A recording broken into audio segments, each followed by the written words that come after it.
So everyone, welcome to Ash Will of Mine. Hope everybody's been doing well. I know I've been a little bit absent for the past couple of weeks, but I didn't want y'all to forget, it is the awareness month of my disability, which is Charcot-Marie-Tooth. I know it sounds weird, but yeah, well, that's the name of the 3 doctors that discovered it.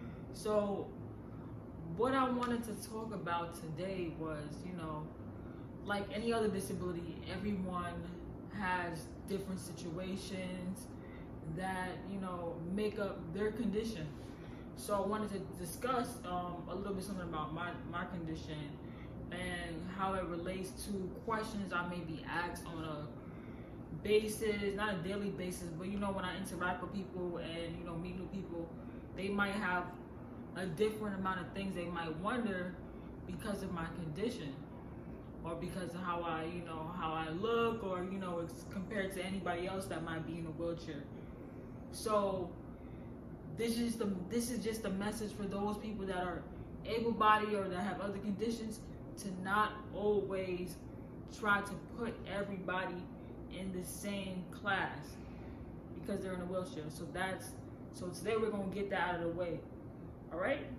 So let me go through something. Like, I have 5 things that may be discussed or may be asked when I interact. So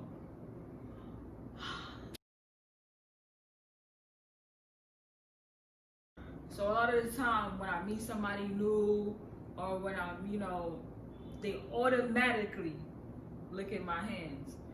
And when somebody gets to know me and stuff like that, they may ask, like, why are your hands like that? So as you can see, yes, these are my hands. These are I like to say, my unique hands. I try to keep them nice and smooth. But yeah, a lot of the time people may ask me, what's wrong with your hands? So what is wrong with my hands? Now, my disability, it affects my nerves and my muscles. So when I was born, it's just like my hands, like they get tighter and tighter. I honestly don't know how to answer that question or the scientific way, but all I can say is, when it comes to my hands and why they like this, let's just say I was born unique.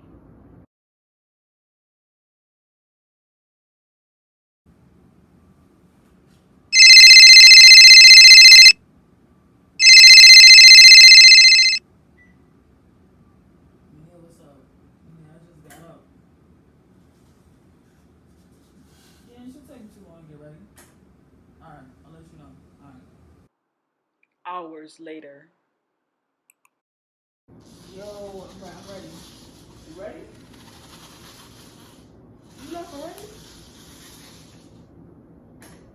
Yeah, I'm gonna put me a long time, but that's usually how it goes. Alright, so I guess we'll catch up next time, right? Alright. I know it may seem sometimes like I'm taking a long time on purpose, but no, when you have this condition, it makes you tired. It takes a longer time to do something. Like, it can be draining, So when people do ask me, like, oh, I'm cooking, or it take you that long to cook that, or it take you this long to do this and that, like, take you that long to get dressed? Yeah, it really takes me that long. Like it could be the simplest thing. I just get tired and my muscles just give out quick. Like, it's not something that's you can just rush. You have to. Having this disability teaches you technique and patience. That's 2 things you really need to have when it comes to Charcot-Marie-Tooth, because it causes you to like lose your mind when you try to rush for something. It could be when you're trying to go to work, or you're trying to get dressed to go hang out real quick. It's a lot.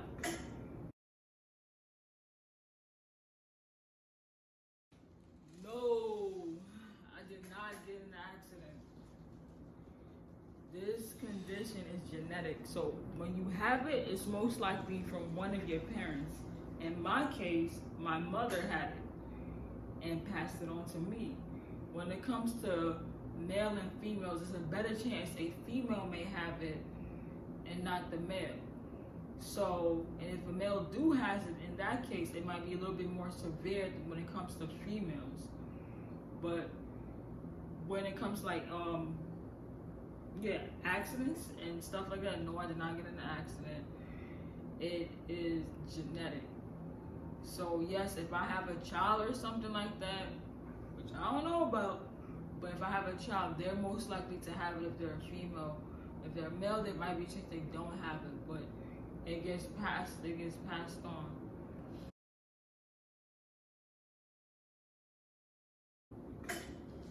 Yes, I can't feel my legs, so that's not an out of the ordinary question, but yes, I can feel my legs. If something hits me, or if I get stung, or if I drop something hot on my leg, I can feel that. So, like, in my condition, I'm not paralyzed, but I'm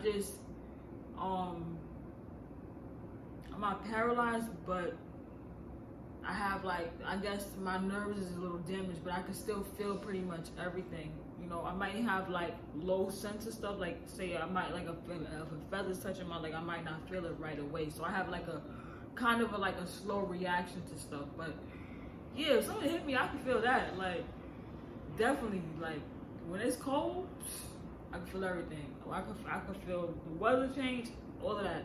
So that's not something that you're affected with when it comes to Charcot-Marie-Tooth, your sensitivity.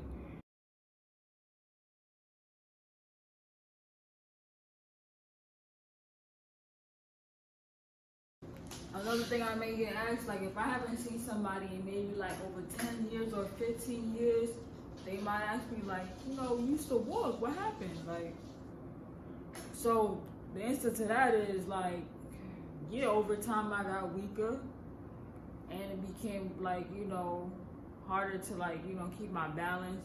There's a way to maintain your strength and like, physical therapy, but I can say, yeah, that's kind of like my fault with not keeping up with therapy and things like that.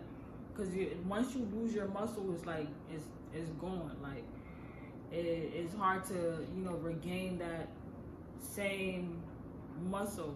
So that comes into effect with the same question is, like, when people say, oh, you can walk again and stuff like that.